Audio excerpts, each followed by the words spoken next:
Hello, and welcome to the first video in a series of 4 videos designed to help people who are studying for the membership quiz to join the National Association of Parliamentarians. These videos are produced by the International Services Committee of the National Association of Parliamentarians. The quiz will be based on Robert's Rules of Order, newly revised in brief. You can obtain that book in paperback or as a Kindle ebook online at Amazon.com. In addition, it is advisable that you download from the website of the National Association of Parliamentarians, parliamentarians.org there, the NAP Membership Study Guide, which you see on the left. This contains a bank of 100 practice questions. 40 of these questions, drawn from the 100 in that guide, will be used as the actual membership quiz you must successfully complete to become a regular member of the National Association of Parliamentarians. For more information, go to the NAP website. My name is Dr. William J. Puett, and I am a professional registered parliamentarian, credentialed by the National Association of Parliamentarians. And I am also a credentialed parliamentarian by the, I'm also a certified parliamentarian credentialed by the American Institute of Parliamentarians. As you can see, I live in Honolulu, Hawaii. If you're interested in contacting me or the International Services Committee, you can use that address, which is the address for the Hawaii State Association of Parliamentarians. The program will consist of 4 videos to prepare an applicant to take the 40-question membership quiz based on the information in the first 11 chapters of Robert's Rules of Order, newly revised in brief. In this first video, I will be reviewing the first 2 of these 11 chapters. The second video will take up chapters 3, 4, and 5, and so on, so that by the 4th video, you will have been able to review the material with me, walking through the entire 11 chapters of Robert's Rules of Order, newly revised in brief, on which the questions will be based for that quiz. I hope that this will help you prepare for the quiz, but more than just learning the correct answers to the practice questions, it's important that you understand the answers. The primary purpose of these videos is to bring you to that understanding. A word up front about the meaning of the National Association of Parliamentarians membership and what it means to become a regular member of NAP. It says national because it is a US-based association, but there are nearly 200 members who live in various places around the world outside of the United States. Our International Service Committee was established to help applicants who live outside the United States and who are interested in studying Robert's Rules of Order and parliamentary procedure. If you pass that quiz, then you will be a regular member of the National Association of Parliamentarians, no matter what country you live in. It must also be pointed out that being a regular member of the National Association of Parliamentarians is not the same thing as being a credentialed parliamentarian. There are 2 credentials that are offered by the National Association of Parliamentarians, the Registered Parliamentarian, or RP, and a higher credential, the Professional Registered Parliamentarian, or PRP.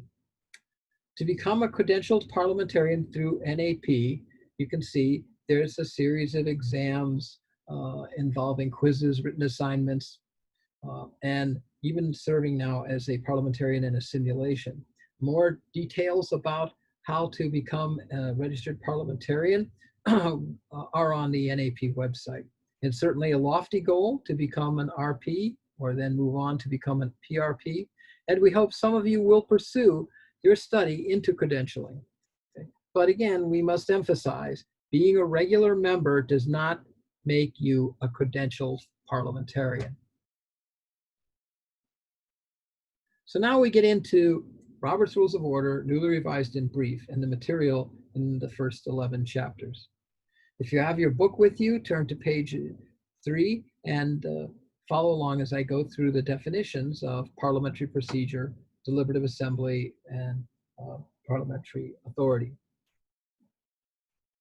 Note on page 5, as we start, you see that there is a citation at the bottom, and that when we're referring to this book, it's called, we use the abbreviation RONRIB, RONRIB, right? Or sometimes we just call it in brief. But that citation, RONRIB, is the commonly used citation, and whenever you see that, it's going to be referring to the pages of this book. So looking at pages 3 through 5, the chapter begins by describing some of the common types of disorder and the chaos that have maybe historically been a part of meetings and organizations, and have historically made it hard for people to participate. On page 5, on page 5, the term parliamentary procedure is in fact defined as the name given to the tradition of rules and customs for dealing with these problems. A bit of it goes back as far as the ancient Greeks, but its basic content was mainly formed by centuries of trial and error in the English or British Parliament, from which the name parliamentary procedure comes. That's what we're talking about here. Another way to describe parliamentary procedure is by use of the term or phrase rules of order. Not everyone may realize that the organizations most of us get involved with at some time or another are essentially similar to the great legislative assemblies in one important way. They all meet to decide actions to be taken. For this reason, they are known as deliberative assemblies, because deliberative assemblies have the character of democratic assemblies. On the one hand, you may sometimes be involved in a meeting at work with your employer that is not a deliberative assembly, right? You're just getting information or being told what's what, okay?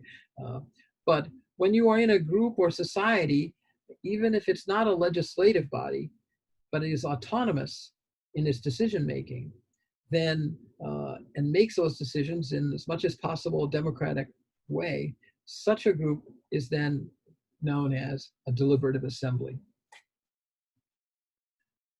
The parliamentary roots of this procedure give us a lot of the unique vocabulary that is commonly used even now. This is a picture of the famous Palace of Westminster in London, which serves as home for the two houses of the English Parliament. But this painting of the inside of the House of Commons is more revealing about the way Parliament worked and how it ended up giving us so much of the vocabulary we still use in Robert's Rules of Order. Looking at this picture, for instance, and not knowing that it's a depiction of the English Parliament, one might suspect that this is a picture of a king and his court. But in fact, it's not. This is a parliament, shown after it had been able to wrest power of government away from the monarchy in the 17th century. When you look at this drawing, you see that what could be construed as a throne, but in fact, to make sure that it's not misconstrued as a throne, it was known as a chair. And that's important, okay? And the person who sits in that chair is a chairman, right? Not a throne and a king or a monarch, but a chair and a chairman, or as we would say today, chairperson. That title is purposeful and very important to distinguish the chairman from the throne or crown in a royal court. The chair in this painting is no throne, and the person who sits in it is a presiding officer who helps the assembly to make decisions, to debate, and to arrive at decisions. So it is now a deliberative assembly and not just courtiers lobbying a king or queen in a royal court. The person you see standing up there is someone who has been recognized by the chairman to speak. Indeed, the key duty of a parliamentary procedure of the person who sits in that chair is to recognize the speaker. And as you see here, when he was recognized, he would move out into the floor, away from the benches where he would otherwise have been sitting, to speak and debate. And so even today, if someone has been recognized by the chair to speak, it is said that he or she has the floor. That person who has the floor is the one who is supposed to be speaking, and everyone else is supposed to be listening. The rather large desk in front of the chair with 3 secretaries is the table. In the House of Commons, a bill that was being proposed to become a law would be placed on the table and then taken from the table as it became the topic of discussion.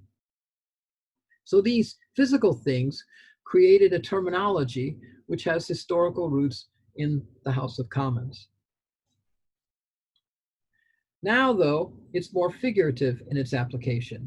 There does not need to be a huge chair, right? But the person who is the chair or chairperson is called the chair figuratively to indicate that he or she is the presiding officer who still has the duty of recognizing people to speak and to maintain order. And the term table is now used to mean figuratively the desk or file of the secretary of the organization.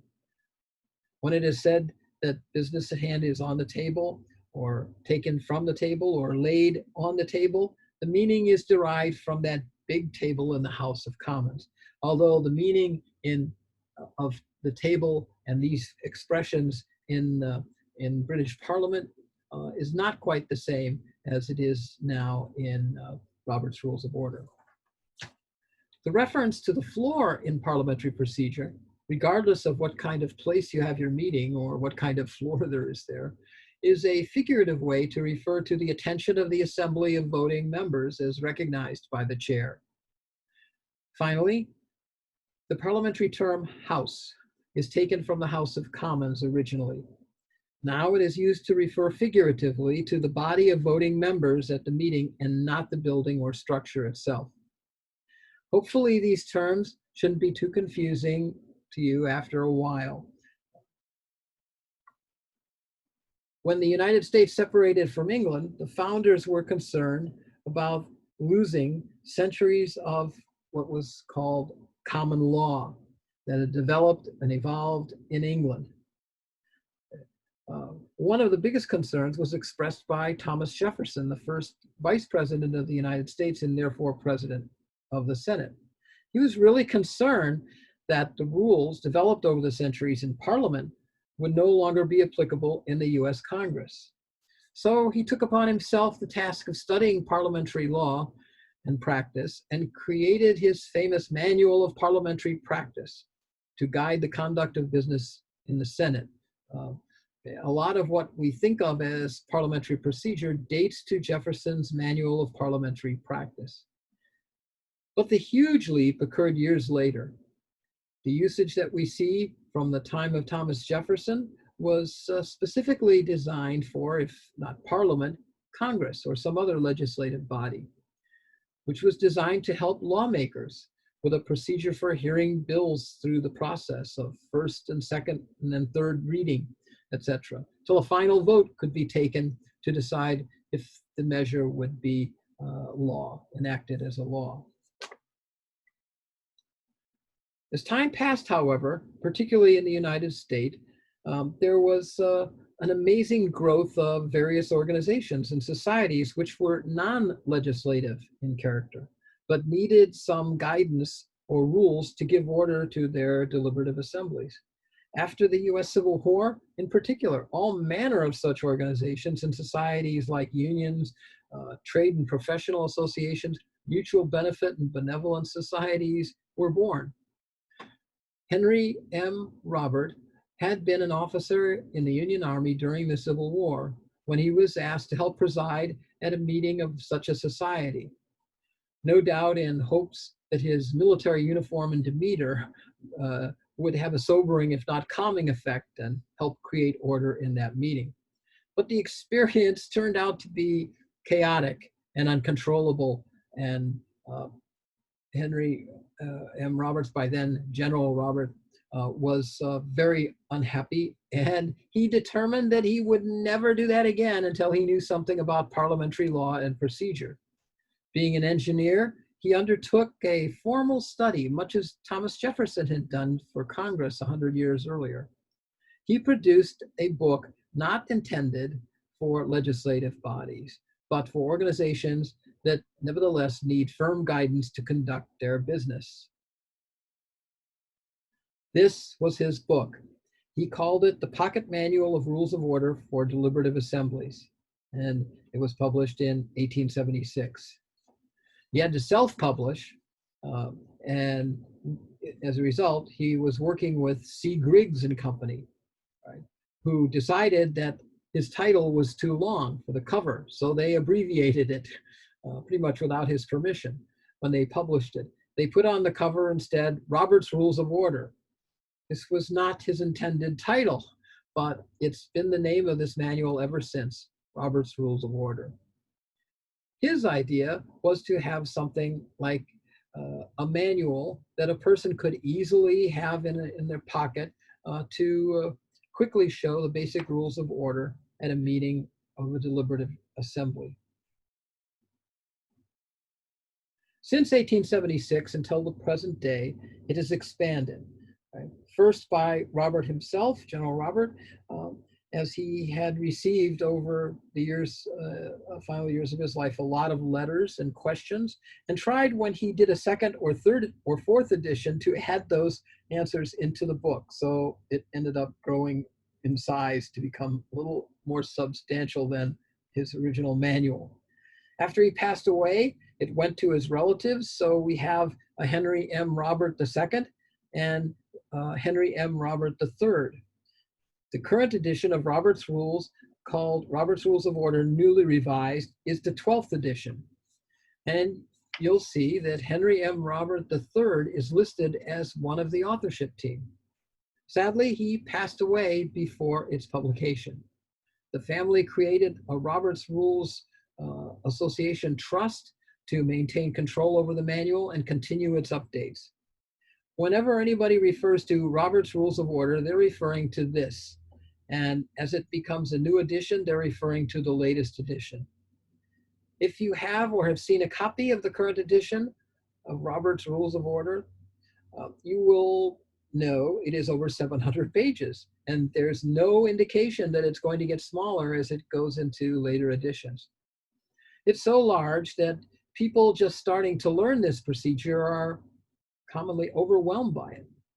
Responding to this, the authors produced, starting with the 10th edition, the In Brief series, right, which is now in its 3rd edition. Okay, that first edition was based, as I said, on the 10th edition, but mostly, as we look at it, the materials in the 3rd edition are the same as in the 1st and 2nd editions, because this is very basic material, which hasn't changed a whole lot in the subsequent editions of Robert's Rules. The In Brief books are meant to be an introduction, and it's a good introduction. I think you'll find it so.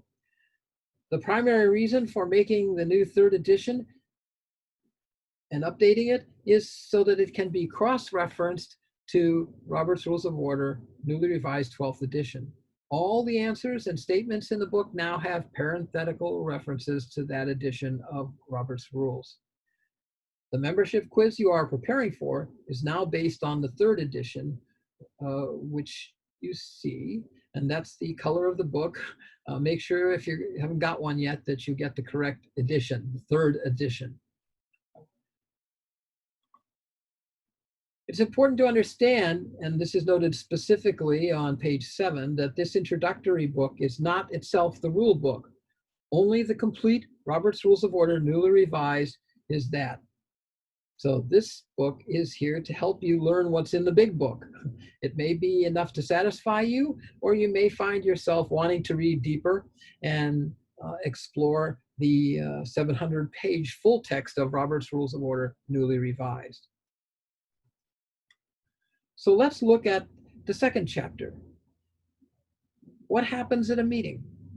You see these different topics: role of the presiding officer and secretary, quorum, standard order of business, agenda, adjournment, recess, and standing at ease. And you can see this on page 11 of your In Brief. But the whole chapter runs to page 17. Okay. The key concept here is the role and duties of the presiding officer and the secretary. Roberts tells us that the minimum number of officers that must be present include a presiding officer, usually the president of the organization, and a secretary. In the absence of the president, usually a vice president is able, under the bylaws, to assume the duty of presiding officer and become the chair of the meeting. A secretary is also needed. An elective office in most organizations, the secretary, if unable to attend, the group at that meeting should first elect a replacement who is known as the secretary pro tem for that meeting only. That does not unseat or remove from office the regular secretary. The secretary pro tem is just that, a replacement for the meeting that the secretary is not going to be able to attend. What are their duties? As I mentioned before, with Parliament, the presiding officer or the chairman had the responsibility to assign somebody the floor. In other words, to designate who gets to speak by recognizing them. The term recognizing in parliamentary procedure refers specifically to the presiding officer's selection or designation of a person who shall have the right to speak, who shall therefore, we will say, have the floor, while everyone else who does not have the floor is expected to be quiet and listen.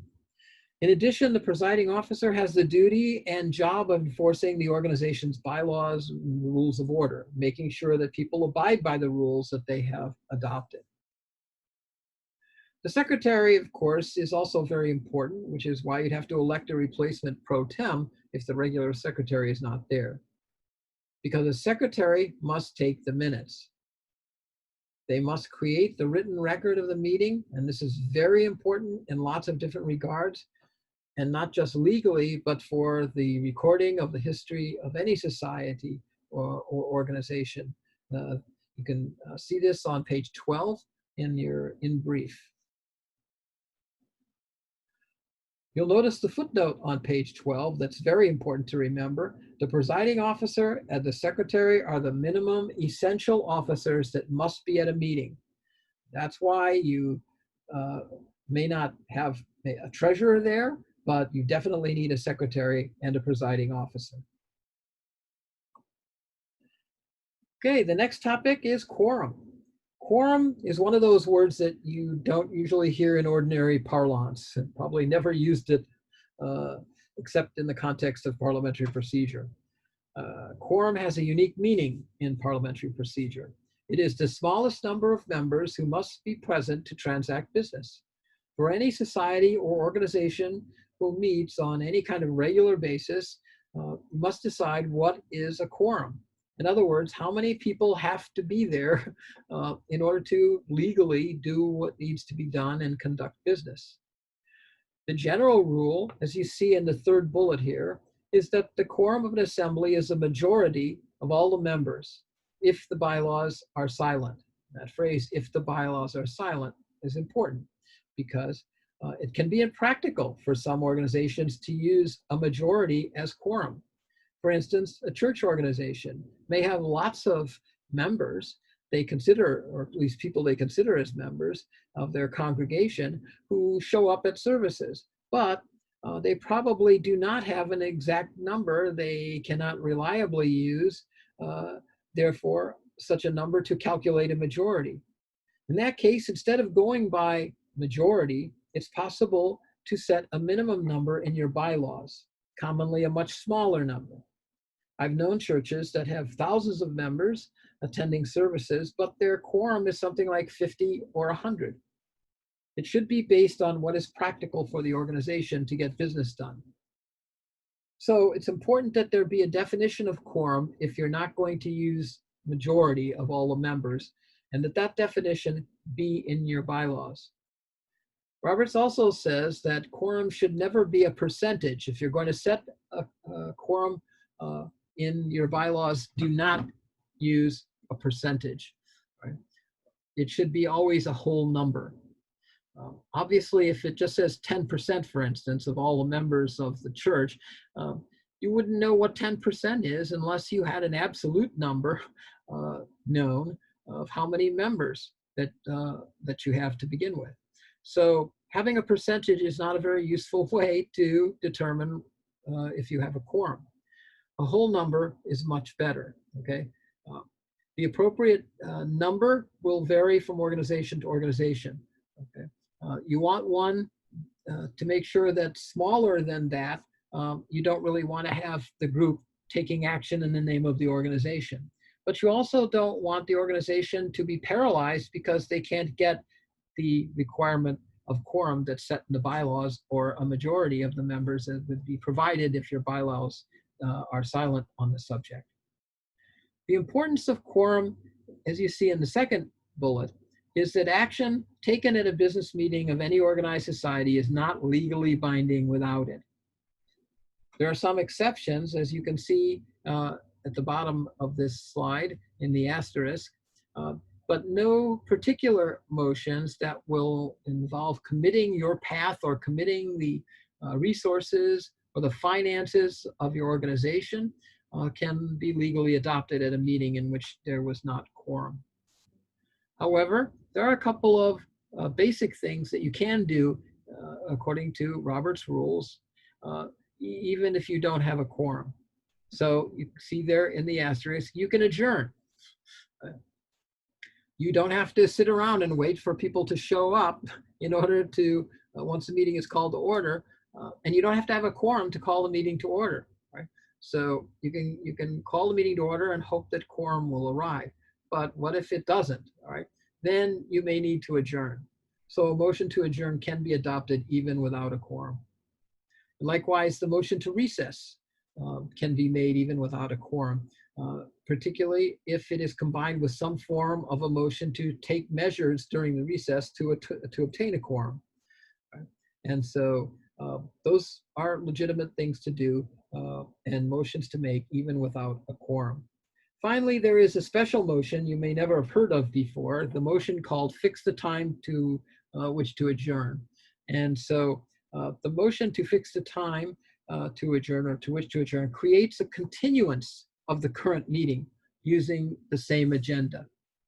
In law, it's often called an adjournment, right? And there may be a reference in several laws to the meeting and its adjournments, right? Because it's a continuation of the first meeting. Right? For example, it may be necessary if your bylaws require that you do your elections at your January meeting, and it turns out maybe the weather or something has made it impossible for people to show up. So you don't have a quorum at the January meeting. But you don't want to postpone this and be in violation of your bylaws. You're in a bind at that stage of the game, all right? But under this motion, it is possible to create an adjournment or a continuation of this meeting, say for 24 hours, even whatever you think will be a reasonable time that you might be able to come back and before the next regularly scheduled meeting in order to conduct the final business that's necessary to complete that election. So if you had a meeting, an adjournment a week later, it would still meet the requirement even if it's not in January, because the first meeting, it started in January. Okay, so the next topic is order of business. Two terms that are very often confused are order of business at a meeting and the meeting agenda. We're going to take on the first, and by the time we get to agenda, hopefully you will see how different they are. First of all, an order of business is provided for in Robert's rules as depicted here. I put it in the form of steps so that you can see that you have to go through them step by step, right? But if you want to, again, look at pages 13 through 15 in brief, right? And you will see the list that starts with number 1 or the bottom step, okay? The way you should understand order of business is that it is like a template for the business that you are going to be doing potentially. Later on, when you create an agenda, you should follow this template in sequence, okay? Even if you don't have a formal agenda at a meeting, you would follow this general sequence. But the thing to understand is, because it's a template, any one of those things may not be appropriate. It's hard to make a template for all the things that possibly could be happening at a meeting, you may not have some of those things. Certainly reading and approval of minutes would be expected at every meeting, and that's the first one. So, and it should happen at the beginning of the meeting. After the reading and approval of minutes, then the reports of officers, boards, and standing committees take place. About the difference, by the way, between standing and special committees, more will be seen in a future video. Okay, but that's the order if you have all of them. Again, and now, if you don't have all of them, then you don't do them. You know, the ones you don't have, you can't just stand up and say, well, we'll have to have this next item in the order of business, even if we actually don't have a report of a special or ad hoc committee. We have to do this because it's number 3. So that doesn't make any sense, right? So this is a template, which means if you have reports of special or ad hoc committees, this is where they go, right? And you create the agenda that we'll see a little bit later on for a specific meeting based on what you actually have, not what you may have according to your order of business, right? So there we have it. It's possible, I thought this pretty interesting in the In Brief book, 3rd edition, page 13, that you could, your group could adopt a simplified standard order of business if the other is too great. But Roberts provides for the standard order of business. This simplified order of business would have to be adopted in some way or another by your organization in order for it to be applicable. A motion to approve the minutes. Okay, let's get to reading and approval of minutes now. A motion to approve the minutes is not necessary, although not out of order. Right? This is, and by the way, you notice that it says reading and approval of minutes. So I want to, again, go back to how these things happen. The reading and approval of minutes is because in the days before fax machines and PDF transmission through email, the way this was ordinarily handled was the secretary who had composed the minutes is asked to stand up, all right, and read the minutes to the assembly. So there's some people today find that, no, that can't be, we have to have a copy before the meeting. How can we go forward? But actually, that's not the case historically, and Roberts does not require that the minutes be sent out in advance. So that may happen, but it's certainly not required. And there's maybe still organizations who don't have that capability. So as a result, they will ask the secretary to rise and read the minutes, and people have to listen. All right, that's maybe a skill we don't have so much anymore, but there it is. Okay, so.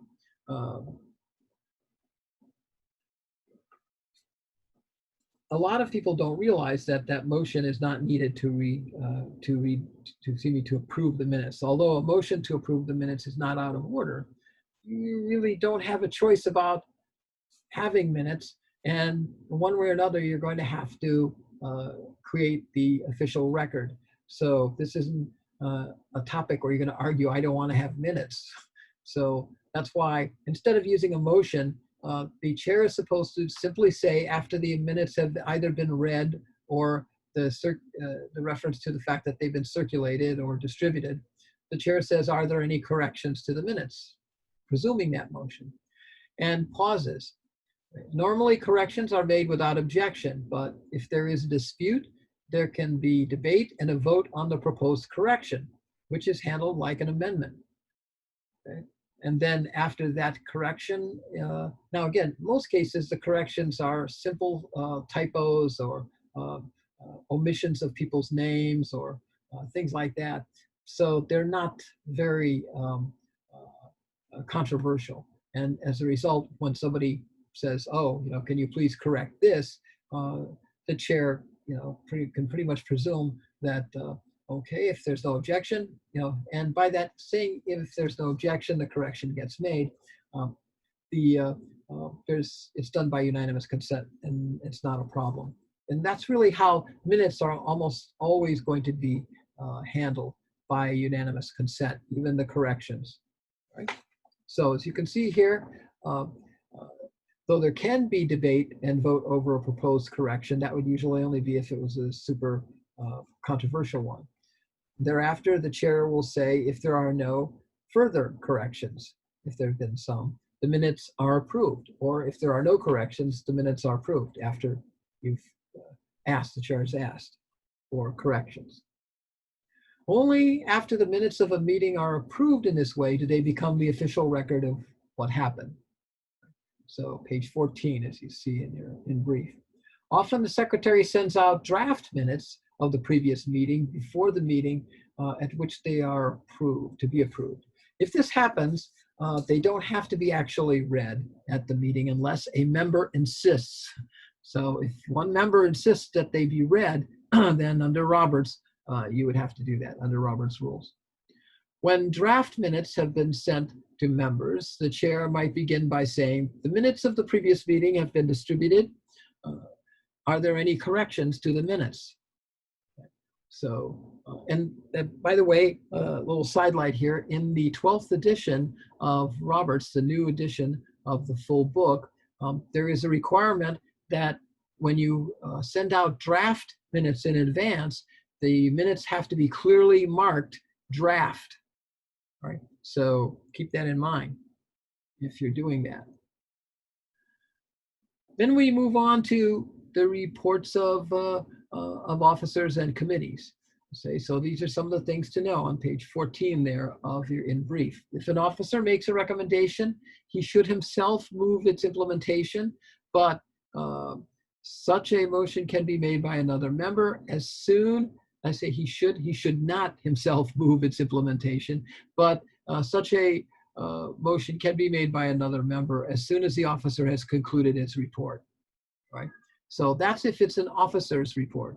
In the case of a committee report, however, the chairman or other reporting member makes whatever motion is necessary to bring the committee's recommendations before the assembly for consideration.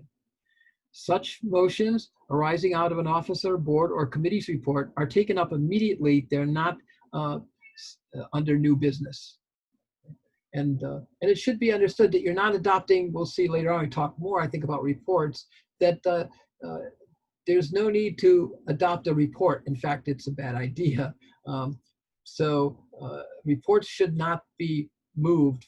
Adoption of reports should not be moved. Only the recommendations of the committee or the officer or whatever reporting body it is should be taken up and voted on, not the actual report. There are many times when reports have no recommendations. They're just giving you status of what they're doing, and those definitely and any text like that in a regular report should not be adopted by the assembly, right? Only the recommendations.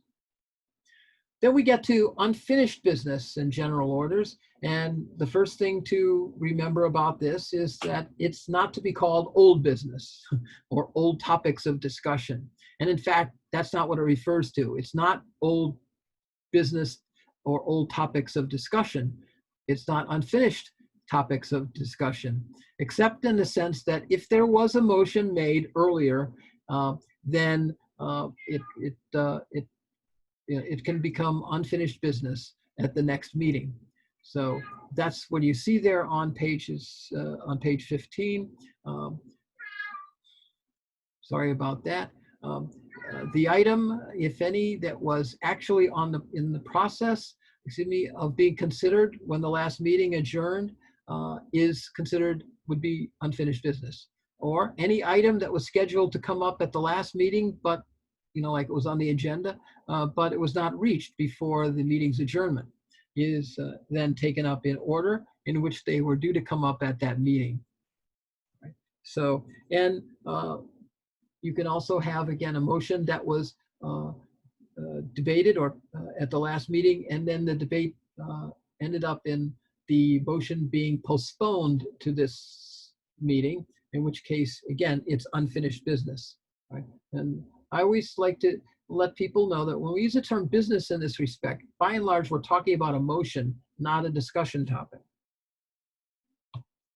And the chair should know what is unfinished business, shouldn't have to ask, all right, because hopefully you've been reading your own minutes. So what I like about Robert's in brief material is that at the back they have these very handy little scripts for the presiding officer to conduct a meeting. Hopefully you'll find these useful. But again, it has things in it that may or may not be appropriate. So, or just may or not be fitting into your organization. You see the call to order starts out, right? And the meeting will come to order. You notice when we looked at the list of things that are in order of business, that call to order is not one of those things, right? The call to order and adjournment are not under Roberts part of the order of business, right? It's everything between those two marks, everything after the call to order and prior to adjournment is what is meant by the order of business. However, it might be on your agenda as such, but again, we'll see. An agenda is a little bit different thing. Now, in this example, you have opening ceremonies or exercises. Okay, you may not do this. If your organization doesn't do this, you're not obligated to do this. It's not in the order of business. There's no requirement to do this. The question is, well, what if we have opening ceremonies or exercises? Where do they go? And this is where they go and the language that the chair should use in doing this. And the other thing to note about this is that when the chair is speaking in this regard, he uses the common decorum and language and parliamentary language that Robert's Rules provides for, which means the chair should not refer to him or herself with the first person I or we. Okay, the chair should only refer to him or herself as in the third person as the chair. Right, and when you talk about officers, you should refer by their title. Right, the secretary, as you'll see, okay, will read the minutes in this example. And the treasurer, will be recognized to give a report. And if you are going to call on somebody else, then you should use their last name and not a nickname or first name, right? And this formality is provided for in Roberts and should be adhered to. It really ends up being a great assist in later on, we'll see when we talk about decorum in a meeting, right?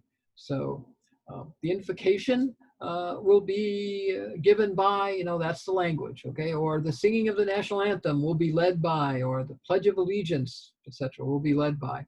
Then you get into what is really number one in order of business, reading and approval of minutes. Now, in this little grid here in this script, the authorship team shows us that you can have two ways of doing this. One, where you actually have the secretary read the minutes. And then the other block below it is if the minutes have been actually distributed in advance before the meeting. So two different ways. You don't do both of these, it would be one or the other, right? The secretary will read the minutes. Are there any corrections to the minutes? There you go. And if there are no further corrections or no corrections, the minutes are approved as read. And you notice you say as read there. Whereas, or as corrected if there had been a correction.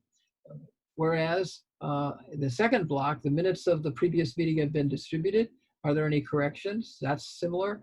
If there are no corrections or no further corrections, the minutes are approved as distributed or as corrected if there were corrections. Getting to the report of the officers, may we have the treasurer's report? Okay. And the treasurer may not have a report. If the treasurer has already told you that they don't have a report, the general rule here is don't call on somebody. The chair should find out in advance what reports have to be made, and so that you're not calling on people out of the blue. Particularly, I find with committee reports, asking for a committee report when you don't know if the committee chair is ready to give a report puts them on the spot, and also many times prompts them to speak without actually basing their speech on something that was agreed to by their committee, which is inappropriate. So the chair recognizes the chairman of the membership committee. All right, so you see how you use this more formal language in parliamentary procedure. As I say, it's the best way to do it. Now, unfinished business, you see the example there under unfinished business. When you get there, you say the first item of business is the motion relating to which was pending when the last meeting adjourned, or the motion that was postponed from the last meeting, or whatever. Okay, and then you go, if that motion was already moved and seconded as necessary, you don't have to repeat that process. Now you just go directly to the question is on the adoption of the motion, stating the motion and handling it that way.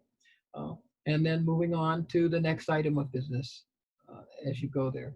One of the other common mistakes that people have made, and it just seems to be propagated all over the place, and particularly when I watch the news, is referring to these items of business as an order of business. Oh yes, first order of business. Well, you should not use that phrase.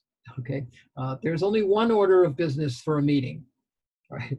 And so everything within that order of business or agenda is an item, not an order itself. Okay, so I know it's a hard habit to break. I had that bad habit before I started, and I still periodically misspeak.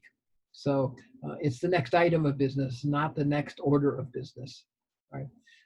Is there any new business? Is there any further new business? And the other interesting thing here is that you can see from this script that if you've completed the business on your agenda, and you, even after asking if there's any new business or further new business, and hearing none, even if you tried to have an adjournment later or expected to, you can adjourn the meeting because you've completed your business. And so you should ask, of course, is there any further new business?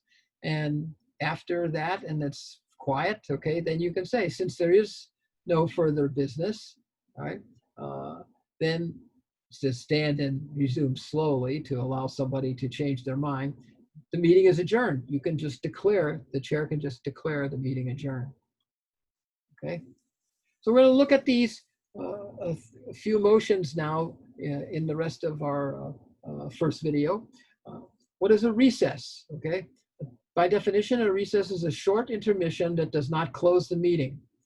Business resumes immediately at exactly the point where it was interrupted.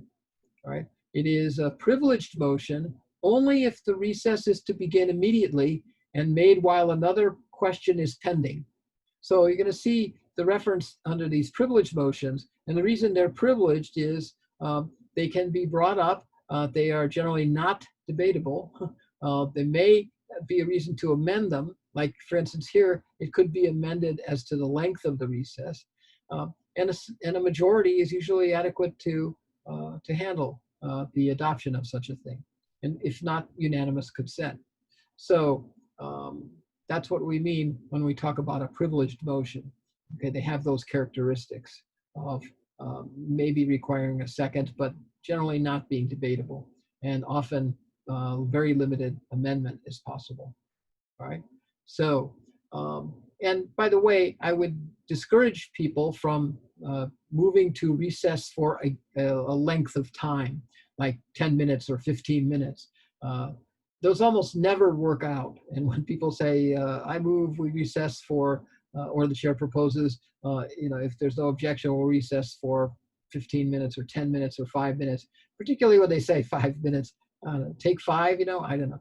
Yeah, sorry, but that almost is totally unrealistic every time I've ever seen it attempted. So it's better to just say to recess subject to the call of the chair, and let things happen as they may. Because when you recess, people get to get out of their seats, go outside, do that kind of business that they may have needed to do. All right.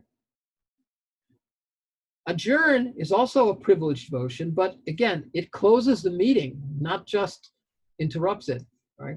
It closes the meeting, and it is a privileged motion only if unqualified and made while another question is pending. So that's similar requirement that it's made while another motion is pending, but it has to be unqualified. what do we mean by unqualified? You can't, it's one thing to say I move to adjourn. It's another thing to say I move to adjourn at 3 or in 10 minutes or whatever. Once you qualify it as to when the adjournment will take place, it's no longer a privileged motion and it's subject to debate, and it's really considered more of a main motion. All right. So, but otherwise, and the other thing that would make this different is if you already have a time set for adjournment in your agenda, for instance, that was adopted. So here, and these are things to know for the practice questions that you may see in your membership quiz. How does the chair indicate an adjournment? And what is the proper language? So this is proper language suggested. Is there any further business? Since there is no further business, the meeting is adjourned. And for recess, if there's no objection, the meeting will recess until called to order by the chair. Okay, that's a much better way to do it than, and you notice all of these first two, adjournment and recess, the examples are not using a formal motion with a second and with a vote. These can be done and are often done by agreement or consensus, or as it's properly called in Roberts, unanimous consent, if there is no objection, right? So now the third one we haven't talked about yet, but this one you should know, it's standing at ease. Kind of think we inherited this from General Robert because of his military background, at ease, you know. But standing at ease is actually a parliamentary type of motion, which is usually handled by at the request of the chair, like this. And its purpose, different from recess, is to have a very short interruption, and that does not allow, and which the people who are in the assembly are not expected to leave their seats or go someplace else, like in a recess. Calling people back from a recess, I say that can take time. Standing at ease means stand where you are or sit where you are, don't move, while we take a short break here. And there's usually a purpose such as is articulated in this example. And you notice we use the term delegates because most common usage is in a convention. The delegates will stand at ease while the chair consults with the parliamentarian. And that gives the chair the chance to turn to the parliamentarian and ask a question. Is this in order, or did we do this, or have we already adopted the amendment? Just some real simple questions. Hopefully the parliamentarian can answer very, very quickly, and then the chair can come right back and resume the meeting while people have been standing at ease. Now, agenda. All right, I promised you we'd get to agenda, and also to emphasize how this is different from order of business as a term, parliamentary term. Instead of following a standard order of business, a group may adopt an agenda. An agenda sets out the order in which specific items are to be considered, and sometimes sets exact times for their consideration. Right? That's what you see on page 16. Keep in mind that this agenda, different from the order of business, which is like a template, the agenda is very specific to the meeting, to a specific meeting. Right? So frequently the president presents a draft agenda, but to be binding, it must be adopted by the group at or soon after the start of the session. The group may make any changes it wishes before voting to adopt it. All right? So that's something I think it's important to understand, that it needs to be adopted. Right? And otherwise, as we're going to see, it's non-binding. So here on page 16, we find again, unless a pre-circulated agenda is formally adopted at the session to which it applies, and session meaning a meeting or group of meetings, like in a convention, that constitute a single session or agenda. All right. So but if it's not, a pre-circulated agenda is not formally adopted, then it's not binding as to detail or order of consideration. Okay, so here's the example you see on pages 16 and 17 of In Brief. And you'll notice this is very different from order of business, right? It includes things that are not part of the order of business, as we saw in that script, invocation and pledge of allegiance with the names of the people who will be doing it. You would never have that in a template, right? This is how the template translates into a specific meeting, is an agenda. So you have that first opening ceremonies. You have the adoption of the agenda as number 2, which is also not in the order of business. But if you're going to adopt the agenda, which is not required, is very common practice in conventions or meetings of large assemblies, but it's not required in smaller assemblies. Then the first really required thing is the reading and approval of minutes. And follow exactly the example that I showed earlier. So then reports of officers. So this follows generally the sequence that's provided in the template about order of business, but it's adapted to a specific meeting. And so you have which officers are going to be reporting. Don't put them all down if they're not all reporting. Okay. So, and then you go to, in this case, they have a board of directors. So they want a report from the board of directors. And then you go to the committee reports, right? And they have 2 committees reporting. So they cite also the people who will be reporting, the chairs of those committees.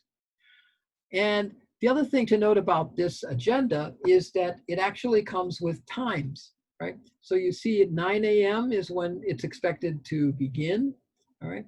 And then you have at lunch at 2 or 12:30, reconvening at 2, and the speaker has probably been engaged to be there to speak at 2:05. So if you put a time on an agenda and the agenda is adopted, that time and that item of business for that time becomes an order of the day.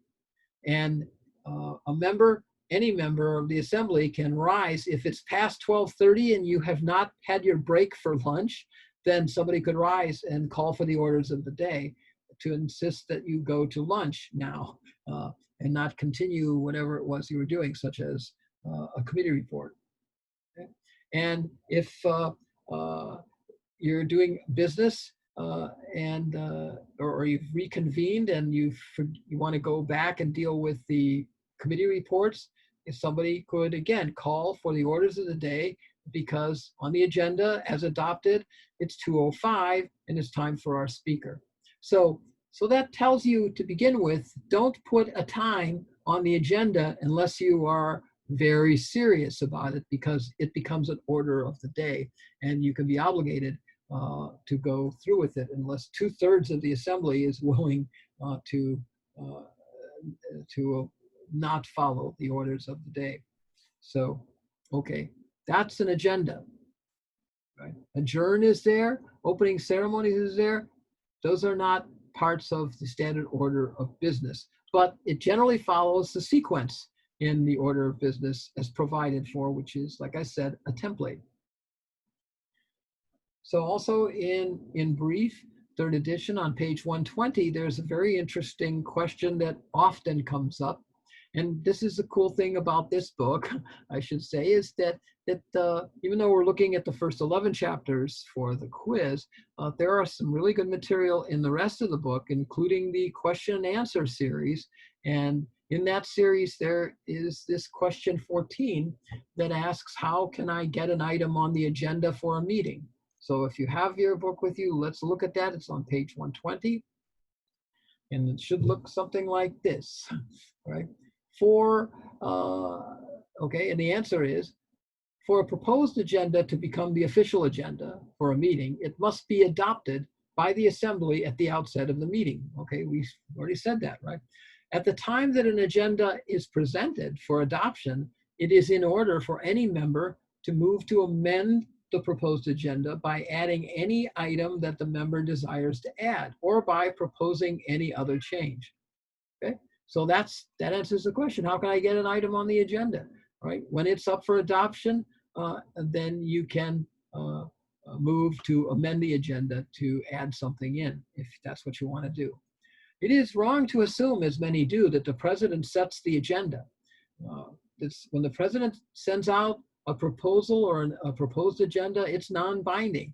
And unless it's adopted, there's lots of flexibility, and you could just bring it up. And, because the agenda hasn't been adopted, it shouldn't be a problem.